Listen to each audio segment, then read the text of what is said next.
Hello, I'm Janet Clare and I'm here at Justhands-on.tv today to share my Wildflowers book with you.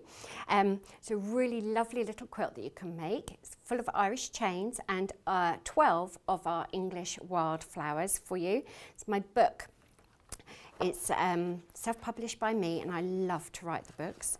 It's got all of your details for you, all of the full instructions, full colour all the way through, and all the templates are full size. So you're going to take your sheet of bond web or whatever you've got, and with a sharp pencil you're just going to trace the lines that you've got on your template. Here I'm looking at the poppy.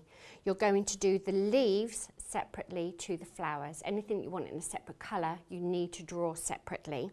So sharp pencil, trace that through, very easy, and then you will have something like this, and you need to cut those out just roughly.